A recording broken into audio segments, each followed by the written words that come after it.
ইতিহাস যেন হঠাৎই ফিরে এলো কমলপুরের বালিগাঁও এলাকায়। ছড়ার জলে মাছ ধরতে গিয়ে উদ্ধার হলো একটি পুরানো যুদ্ধকালীন সেল, যা ঘিরে এলাকা জুড়ে চাঞ্চল্য ছড়িয়ে পড়েছে। জানা যায়, কমলপুর শহর লাগোয়া বালিগাঁও হাই স্কুল সংলগ্ন একটি ছড়ায় মাছ ধরতে গিয়েছিলেন স্থানীয় বাসিন্দা মাধুদেব। মাছ ধরার সময় জলের নিচে ধাতব আকৃতির একটি বস্তু দেখতে পান তিনি।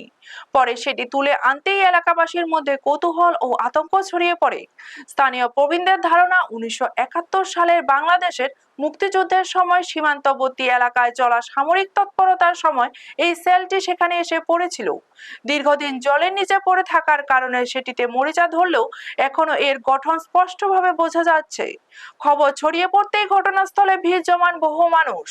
অনেকেই এটিকে মুক্তিযোদ্ধার এক ঐতিহাসিক স্মৃতি বলে মনে করছেন। তবে সেলটি এখনো সক্রিয় কিনা তা নিশ্চিতভাবে জানা যায়নি। স্থানীয়দের পক্ষ থেকে প্রশাসনকে বিষয়টি জানানো হয়েছে বলে জানা গেছে। ঘটনাকে কেন্দ্র করে বালিগাঁও এলাকায় ব্যাপক চাঞ্চল্যের সৃষ্টি হয়েছে।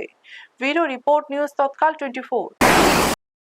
এখানে আমি ওই সরাতে কাজ করতে গিয়া ইট করতে গিয়া কোন ছড়াতে? এই বৈরবতলি বালিগাঁও মধ্যপাড়া।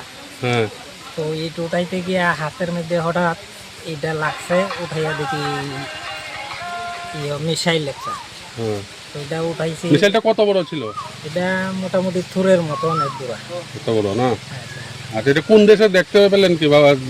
আইডিয়া নাম টাম ছিল কি? না, কিছু নাম্বার আছে, এটা বোঝা যায় না। আপনি কি মনে হয় এটা বাংলাদেশের যুদ্ধের সময় ব্যবহার করা হয়েছিল এমন কি? 71-এর যুদ্ধে সম্ভবত।